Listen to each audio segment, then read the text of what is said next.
Hello children, in previous video I have explained the numerical question of accounting equation. Today I will revise again this concept because in this concept we will do numerical question. So let's start accounting equation. The basic accounting equation is given below. Asset is equals to liability plus capital. A is equals to L plus C. The above equation states that the assets of a business are always equal to the claims of the owners and the outsiders. Asset side of the balance sheet is the list of assets which the business entity owns. Assets वो सारी चीज़ें हैं जो business entities की अपनी है. The liability side of the balance sheet is the list of owners claim and outsiders claim. So list of liability side is related to the owners claim or outsiders claim. So accounting equation is a formula of accounting which show that the assets of a business are always equal to the total of capital and liabilities. In this concept we are following the accounting equation. So accounting equation is a equal to assets is equals to liability plus capital. In this concept we have follow as a balance sheet. So now here is a example. When business is started with cash rupees 2 lakh, the equation would be. अब यहाँ पर बताया जा रहा है कि van business started, कि suppose किसी ने अपना बिजनेस स्टार्ट किया कैश से और जिसके लिए उसके पास 2 लाख कैश में अमाउंट था. द इक्वेशन वुड बी, तो हमारी जो इक्वेशन है उसका फॉर्मूला है हमारे पास A equals to liability plus capital. तो यहाँ पर कैश हमारे पास 2 लाख है इक्वल्स टू कैपिटल. तो कैश जो है हमारी ये एसेट है और ये एसेट को हमने क्या किया, अपनी कैश को इन्वेस्ट कर दिया और ये कन्वर्ट होकर के क्या बन गया अब हमारा कैपिटल. तो कैश हमारा 2 लाख था जिसको हमने कैपिटल में इन्वेस्ट कर दिया. हमने जब इसको इन्वेस्ट कर दिया तो उससे हमारी क्या है कैपिटल बन गई और वो कैपिटल भी हमारी कितनी है 2 lakh rupees. When goods is purchased for cash rupees 50,000. Another example is when goods is purchased for cash rupees 50,000. The equation would be, यहाँ पर बताया जा रहा है कि जब गुड्स को हमने 50,000 का एक गुड्स है जो परचेज किया कैश में. द इक्वेशन वुड बी, आपके पास जो कैश है फर्स्ट एग्जांपल के अकॉर्डिंग कैश आपके पास 2 लाख है. अब सेकंड ट्रांजैक्शन में आपने परचेज किया सामान, जो गुड्स है गुड्स खरीदा, कोई सामान खरीदा और जिसके लिए आपने कैश में पेमेंट की 50,000. तो कैश आपके पास 2 लाख था जिसमें से 50,000 आपने पेमेंट की अपने गुड्स परचेजिंग के लिए. Now the remaining cash is 1,50,000 plus अब आपके पास जो रिटर्न है वो क्या आया, स्टॉक. स्टॉक कितना है आपका 50,000 is equals to capital 2 lakh rupees. तो इसका मतलब अब आपके पास एसेट 2 लाख रुपीज की क्या है कि कैश आपके पास रिमेन है 1,50,000 प्लस आपके पास 50,000 का स्टॉक है. तो आपकी जो एसेट साइड है वो कितनी हो गई total 1,50,000 plus 50,000 equals to 2 lakh. इसी तरह से जो हमारी कैपिटल है वो भी हमारी कितनी है 2 लाख.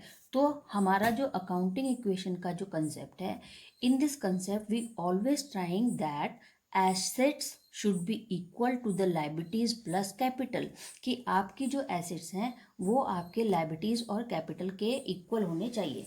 इसको मैं एक एग्जांपल थोड़ा और बताती हूँ, इजीली समझाने की कोशिश करती हूँ. कि सपोज मेरे पास एक 10 लाख रुपीज़ की कार है, ठीक है. 10 लाख रुपीज़ की कार को खरीदने के लिए अब मेरे पास एक 10 लाख रुपीज़ की कार है. तो इसका मतलब मेरे पास क्या है, एक एसेट है. मैंने एक 10 लाख रुपीज़ की कार खरीदी तो वो मेरी क्या बन गई, एसेट बन गई. अब ये एसेट मेरे लिए कब तक काम करेगी, एक लॉन्ग टर्म के लिए काम करेगी, ठीक है. तो एसेट्स वो सारी चीज़ें होती है जो हमारे लिए शॉर्ट टर्म और लॉन्ग टर्म के लिए काम करती हैं. अब मेरे पास जो 10 लाख रुपीज़ की कार है उसको खरीदने के लिए मेरे पास 5 लाख रुपीज़ थे और सपोज मैंने 5 लाख रुपीज़ बैंक से उधार लिया, बैंक से मैंने एक लोन लिया.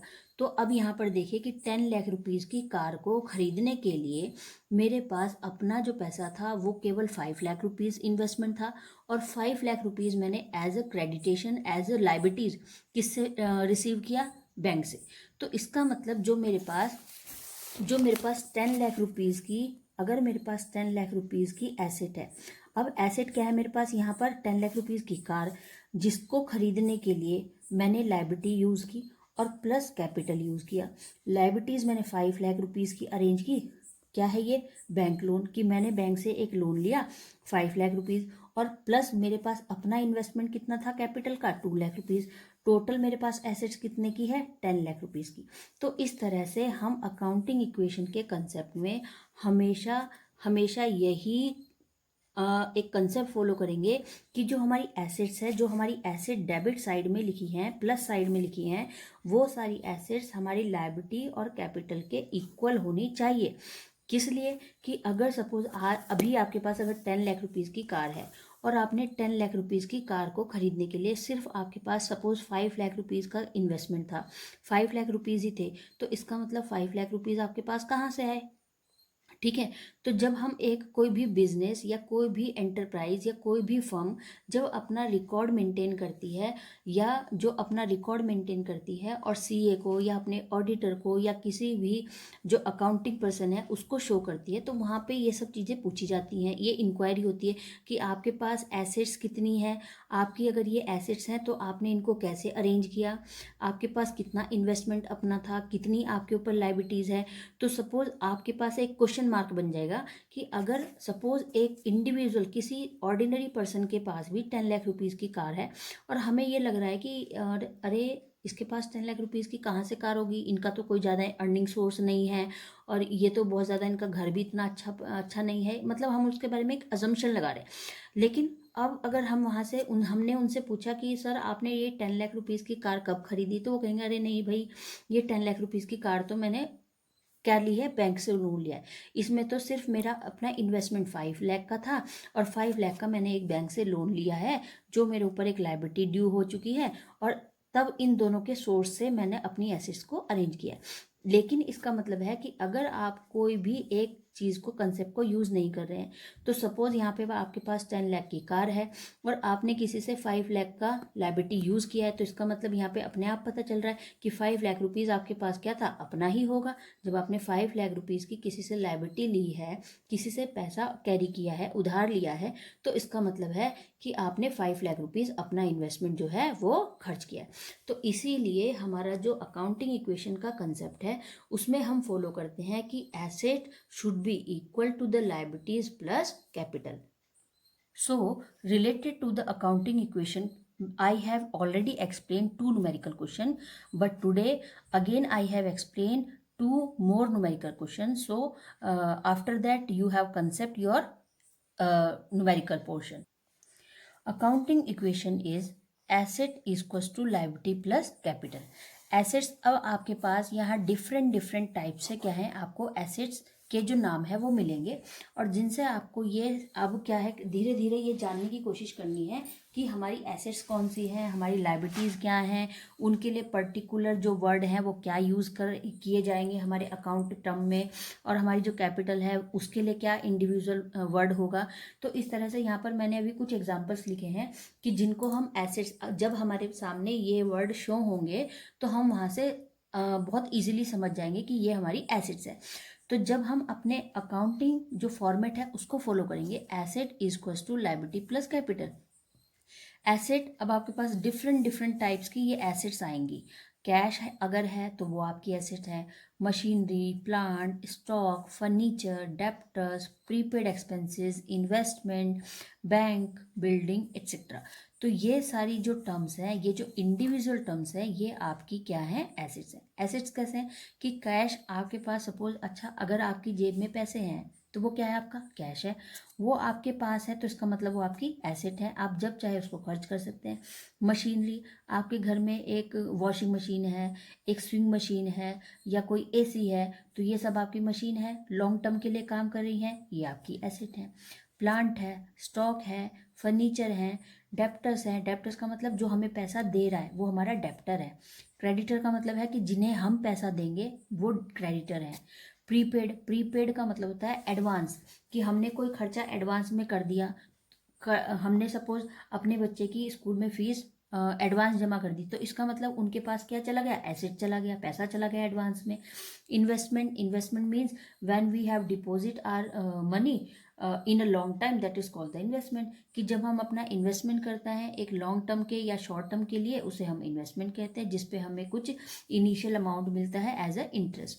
बैंक में अगर आपके पैसे रखे हैं, आप डिपॉजिट कर रहे हो, सेविंग अकाउंट है, this is also called the assets, तो ये भी आपके एसेट्स हैं। बिल्डिंग आपके पास है, ये भी आपकी एसेट्स है। कभी भी आपको अगर सपोज कोई भी मिस हैपनिंग होती है और आपको कोई भी इंसिडेंट ऐसा क्रिएट होता है कि आपको पैसा चाहिए, तो आप अपने बिल्डिंग को, अपने प्लांट को, अपनी मशीनरी को, इन सबको सोल्ड कर सकते हो और इजीली जो है वो कैश कन्वर्ट कर सकते हो। तो ये सारी चीज़ें जो हैं वो हमारी एसेट्स हैं। इसके अलावा भी बहुत सारी हैं, लेकिन धीरे धीरे हम उनको सीखेंगे। अभी जो इजी कंसेप्ट है या जो इजी एसेट्स हैं, इजी जो हमारे पास जो चीज़ें हैं, अभी मैं आपको लोगों को वही क्लियर करूँ। Next is liabilities. लायबिलिटी का मतलब है creditors, outstanding expenses. Outstanding means previous. कि सपोज किसी भी एम्प्लॉय को, सपोज अभी हमारा अगस्त चल रहा है, जुलाई की सैलरी मुझे मिलनी थी सपोज, या मुझे या किसी को, अगर सपोज जुलाई की सैलरी हमें मिलनी थी, लेकिन वो जुलाई की सैलरी हमें जुलाई में नहीं मिली, और वो जुलाई की सैलरी मुझे अगस्त में रिसीव होती है, तो इसका मतलब वो जो मुझे जुलाई की सैलरी अगस्त में मिली है वो मेरा आउटस्टैंडिंग एक्सपेंसेस है, प्रीवियस एक्सपेंसेस है। तो इसका मतलब अगर कोई ऑनर अपने एम्प्लॉय को कुछ जो ड्यू अमाउंट है और वो नेक्स्ट टर्न पे या नेक्स्ट टाइम पर उसको पे कर रहा है, तो वो उसके आउटस्टैंडिंग एक्सपेंसेस होते हैं। An accrued income, this meaning is interest on investment earn but not receive.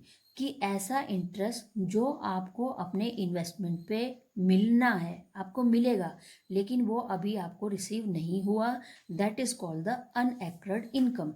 Example is rent earn but not collected. Suppose हमारे घर में एक किराएदार रहता है, हमें पता है कि हमें इससे रेंट मिलना है 5000 रुपीज़, तो जब तक वो पैसे हमें नहीं मिले, तो इसका मतलब है हमारी जो इनकम है वो अनएक्र्ड, मतलब एक्र्ड है तो हमें मिल गई है, अनएक्र्ड है कि हमें मिलने वाली है लेकिन अभी मिली नहीं है।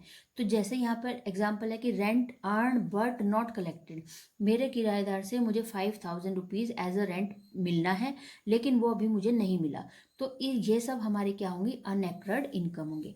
Capital, only two condition will be change when in capital profit will be plus. अगर प्रॉफिट है तो वो ऐड हो जाएगा, प्लस हो जाएगा, और अगर लॉस होगा तो वो कैपिटल में से माइनस हो जाएगा। So now I have explain numerical question. Now children, this is third question. Mohit has the following transactions, prepare accounting equation. Mohit ने ये सभी डिफरेंट टाइप्स की ट्रांजेक्शन जो है वो यूज किए हैं। प्रिपेयर अकाउंटिंग इक्वेशन, हमें इससे एक अकाउंटिंग इक्वेशन को प्रिपेयर करना है। First transaction is business started with cash 1,75,000। तो सबसे पहले हम यहाँ पर फॉर्मेट बनाएंगे, assets equals to liabilities plus capital, this is format. तो अकाउंटिंग इक्वेशन का ये हमारा फॉर्मेट है, जहां पर हम लिखेंगे कि assets equals to liability plus capital. अब यहाँ पर क्वेश्चन में बताया जा रहा है कि बिजनेस स्टार्टेड विद कैश, मोहित ने अपना बिजनेस स्टार्ट किया कैश से 1,75,000। अब हमारे पास जो एसेट है, आपको फॉर्मेटिंग इसी तरह से प्रिपेयर करनी है अपनी नोटबुक में। एसेट में हमारे पास क्या है, कैश। कैश कितना है हमारे पास, ए ट्रांजेक्शन के अकॉर्डिंग 1,75,000। अभी हमने इसके लिए कोई भी लायबिलिटी यूज नहीं की है। अब हमारा ये क्या बन गया, जाकर के कैपिटल में ये हमारा इन्वेस्ट हो गया 1,75,000, 1,75,000। ठीक है, तो हमारे पास कैश था 1,75,000, जिसको हमने क्या कर दिया, कन्वर्ट कर दिया, इन्वेस्ट कर दिया, और इन्वेस्ट करने के बाद ये हमारा क्या बन गया, कैपिटल बन गया है, और जो कि जिसकी वैल्यू है हमारे पास 1,75,000। ठीक है, अगर लायबिलिटीज होंगी तो लायबिलिटीज में हम यूज करेंगे क्रेडिटर्स।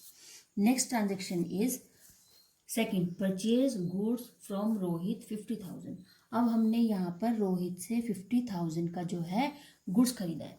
देखिए बच्चे, अब यहाँ पर जब हम गुड्स खरीदेंगे, और जैसे इसने कहा कि रोहित से खरीदा, इसका मतलब है कि जब यहाँ पर किसी का नाम बताया है तो इसका मतलब ये क्रेडिट की ट्रांजैक्शन है, क्योंकि अगर ये कैश की ट्रांजैक्शन होगी तो यहाँ पर ये बताएगा कि purchase goods from Rohit in cash, कि हमने रोहित से सामान खरीदा और उसको कैश में पेमेंट कर दी, तो इसका मतलब गुड्स हमारा प्लस हो जाएगा और कैश हमारा माइनस हो जाएगा।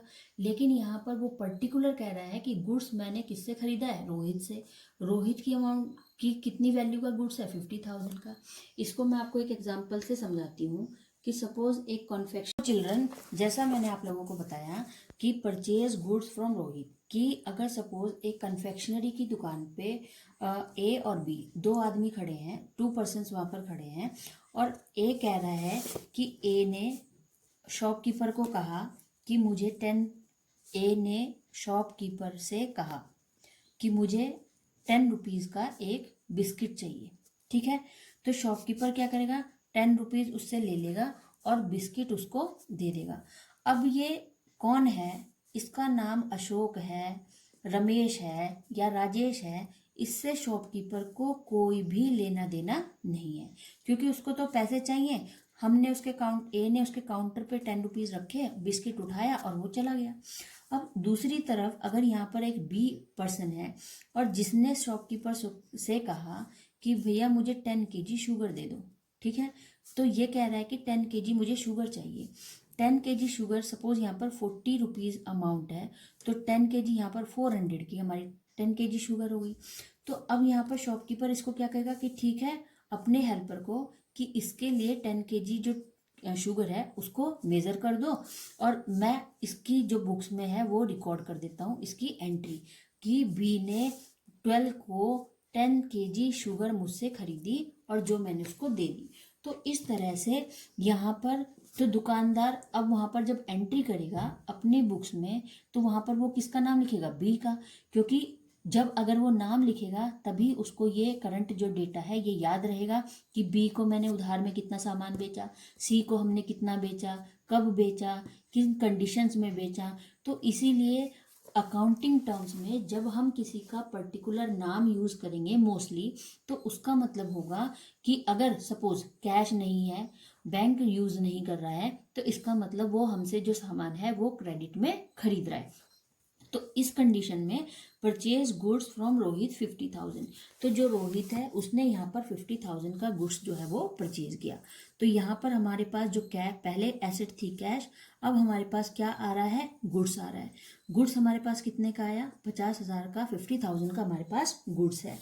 इस 50,000 के गुड्स के लिए हमारे ऊपर क्या चढ़ चुकी है, क्या हो चुकी है हमारी ड्यू लाइबिलिटीज, और प्लस 1,75,000 हमारे पास सेम कैपिटल है। तो 1,75,000 हमारे पास कैश रिमेन था, 50,000 का हमारे पास स्टॉक आ चुका है, लाइबिलिटीज हमारे पास 50,000 की जो है वो ड्यू हो चुकी है, और 1,75,000 हमारे पास कैपिटल है। बच्चों दूसरी चीज़ ये है कि जब भी हम एक ट्रांजेक्शन को, सपोज मैं सिंगल ट्रांजेक्शन को लिख रही हूँ, तो इस सिंगल ट्रांजेक्शन को लिखते समय आप दोनों साइड को टोटल करो कि 1,75,000 सपोज 50,000 टोटल, और यहाँ पर जो अमाउंट है उसका टोटल, दोनों का टोटल सेम होना चाहिए। अगर ट्रांजेक्शन में दोनों का टोटल जो है वो सेम चल रहा है, तो इसका मतलब जो आप अकाउंटिंग टर्म यूज कर रहे हैं इन डेबिट साइड और in credit side, these are correct, ठीक है। और अगर इन डिफरेंसेस आ रहे हैं तो इसका मतलब हम जो ट्रांजेक्शन्स हैं उनको गलत, मतलब कहीं ना कहीं मिस्टेक्स कर रहे हैं लिखने में, ठीक है। Next transaction is sales goods on credit to Manish costing 17,500 rupees 20,000। इसका मतलब है सेल्स गुड्स, हमने सामान बेचा, ऑन क्रेडिट उधार, टू मनीष, किसको, मनीष को, जिसकी कीमत 17,500 थी, लेकिन हमने उसको 20,000 रुपये में बेचा। तो इसका मतलब आपका जो गुड्स था 17,500 का गुड्स था, but you have sold it in 20,000 rupees, so you have to be gain 2,500। तो यहाँ पर आपको 17,000 के जो 100 के बदले में आपको क्या मिला, 20,000 का अमाउंट मिला। तो यहाँ पर आपने सबसे पहले क्या करना है, आपने गुड्स 50,000 का आपके पास गुड्स था, जिसमें से 17,500 का गुड्स आपने सोल्ड किया।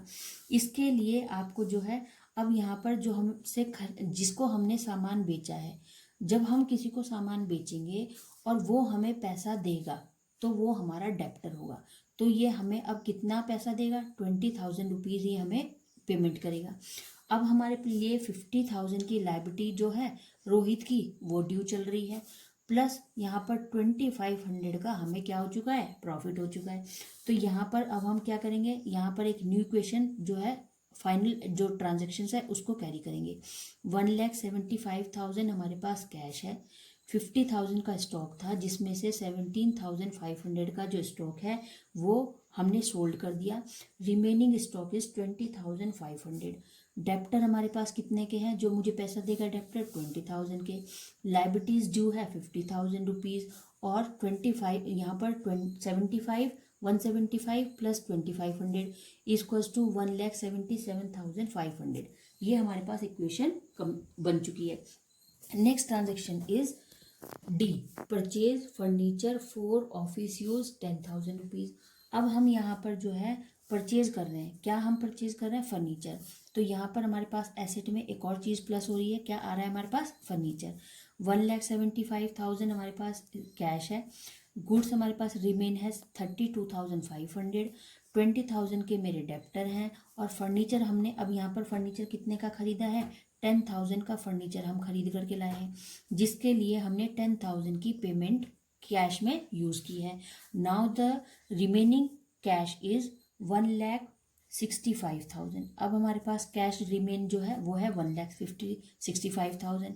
स्टॉक हमारे पास है 32,500। डेप्टर हमारे पास बचे हैं 20,000। 10,000 का हमारे पास फर्नीचर आ चुका है, जिसके और इसके 50,000 हमारे पास क्या है, हमारी लायबिलिटी है, प्लस 1,77,500 हमारी कैपिटल है। So next is E, cash paid to Rohit in full settlement 48,500। अब देखो बच्चों, इसको बहुत ध्यान से समझना कि यहाँ पर सबसे पहले हमने रोहित से सामान खरीदा 50,000 का। जब हमने रोहित से सामान खरीदा 50,000 का तो हमारे ऊपर क्या है, लायबिलिटी ड्यू है 50,000 की। अब हम अपनी लायबिलिटी को क्या कर रहे हैं, पे कर रहे हैं। Cash paid to Rohit similar name है, हम जो कैश पेड है, कैश पेमेंट कर रहे हैं रोहित को इन फुल सेटलमेंट। इसका मतलब है कि जो भी हमारे ऊपर उसकी लायबिलिटी है उसके लिए हम पूरा जो पेमेंट है वो कर रहे हैं, फाइनल कर रहे हैं अपनी क्रेडिट लायबिलिटीज को। So full settlement 48,500। तो यहाँ पर आपको क्या हुआ, आपको 50,000 रुपीज़, आपने 50,000 रुपीज़ का गुड्स खरीदा था रोहित से, तो रोहित को आपको देने थे 50,000 रुपीज़, लेकिन आपका सेटलमेंट कितने में हो गया, 48,500 में। तो इसका मतलब आपको क्या हुआ, 1,500 का फिर से आपको क्या हुआ है, एक और प्रॉफिट हुआ है। तो यहाँ पर 48,500 आपको क्या मिला, और मिला है, ठीक है। 48,000 कैश में पेमेंट, तो Rohit cash paid to Rohit in full settlement, कि हमने जो है यहाँ पर रोहित को 50,000 के बदले में 48,500 का जो कैश है वो पेमेंट उसकी लायबिलिटी के लिए कर दिया। तो यहाँ पर अब हमारे पास जो कैश है वो रिमेन हो जाएगा 1,16,500। इसके बाद 32,500 का स्टॉक है, 20,000 हमारे पास डेप्टर है, 10,000 हमारे पास क्या है, फर्नीचर है, और जो हमारी लायबिलिटीज़ है वो हम पे कर चुके हैं, जो हमारी अब ब्रैकेट में माइनस हो चुकी है। और इसी तरह से प्लस 1,500 का हमें डिस्काउंट मिला, तो वो हमारा क्या हो गया, profit. So next transaction is cash receive from Manish 20,000। अब हमें यहाँ पर कैश रिसीव हो रहा है मनीष से, तो मनीष से हमें कैश रिसीव हो रहा है। देखिए यहाँ पर इसकी ट्रांजेक्शन है सेल्स गुड्स ऑन क्रेडिट। हमने मनीष को सामान बेचा जिसकी कीमत 17,500 थी, लेकिन 17,500 के गुड्स को हमने 20,000 में सोल्ड किया था, तो 2,500 का हमें यहाँ पर प्रॉफिट हो रहा था। तो सेल्स गुड जो हमने मनीष को उधार में सामान बेचा था उसके लिए अब हमें कैश रिसीव हो रहा है मनीष से, कैश हमें पेमेंट दे रहा है 20,000 रुपीज़ की। तो यहाँ पर 20,000 रुपीज़ हमें कैश से मिल गया। तो हम हमारे पास जो पहले कैश था 1,16,500 का था, मनीष ने मुझे 20,000 का जो है वो कैश दिया है, तो अब हमारे पास कैश आ चुका है 1,36,500 प्लस 22,500 हमारे पास गुड्स है, गुड्स है। 20,000 हमारे क्या है, डेप्टर थे, जो डेप्टर था मनीष था, ये जो मुझे 20,000 देता, इसने मुझे 20,000 पे कर दिए, तो इसकी जो डेप्टर है वो हमारा खत्म हो चुका है, नील हो चुका है। प्लस 10,000 हमारे पास क्या है, फर्नीचर है। इक्वल्स टू लाइबिलिटी हमारे पास अब कुछ नहीं है, खत्म हो चुके हमारे लाइबिलिटीज। और प्लस 1,79,000 हमारे पास कैपिटल है। Next transaction is rent paid 1,000। अब हम यहाँ पर क्या कर रहे हैं, रेंट पेड कर रहे हैं। तो रेंट जब पेड वर्ड हुआ तो इसका मतलब वो कैश पेमेंट होगी। 1,000 हमने रेंट पेड किया, माइनस हो जाएगा। अब हमारे पास रिमेन जो कैश है वो है 1,35,500 का हमारे पास कैश रिमेन हो गया। 32,500 का हमारे पास गुड्स है। डेप्टर हमारा कोई नहीं है। 10,000 का हमारे पास फर्नीचर है। प्लस लाइबिलिटीज हमारे पास कुछ नहीं है। और यहाँ से हमें क्या हुआ, 1,000 का हमारा जो कैपिटल है वो 1,000 का हमारा कैपिटल जो है वो कम हो चुका है। तो हमारे पास जो रिमेनिंग अमाउंट है कैपिटल की 1,78,000, 1,78,000। Now the remaining capital. Next transaction is cash withdraw for personal use 3,000। अब हम क्या कर रहे हैं कि कैश में से फिर से हमने कैश विड्रॉन किया अपने पर्सनल एक्सपेंसेस के लिए। 3,000 रुपीज़ हमने कैश में से और विड्रॉन किया। तो अब हमारे पास जो कैश रिमेन है वो है 1,32,500। डेप्टर हमारे पास कितना है, 32,500। इसके बाद कोई हमारा डेप्टर नहीं है। 10,000 की एसेट हमारे पास एज अ फर्नीचर है। लाइबिलिटीज़ हमारी कोई नहीं है। और 3,000 हमारे यहाँ से माइनस हो गया क्योंकि हमने पर्सनल यूज़ किया। Now the remaining capital is 1,75,000। अब यहाँ पर इस तरह से हमारे पास ये सब चीज़ें बच रही हैं। तो अब हम क्या करेंगे, इन सभी एसेट्स को प्लस करेंगे और इसके बाद कैपिटल। तो हम जब 1,32,500 cash plus goods plus furniture, इन सबको हम टोटल कर रहे हैं तो हमारे पास टोटल आ रहा है इनका 1,75,000 as assets equals to 1,75,000 as capital. So children, again I have explained one more numerical question with theoretical portion. So I hope you will be understand this concept. And in this chapter 10 question related to the accounting equation. You can do any 10 question, you can do any 6 question in your notebook, fair notebook. So children, take care, goodbye.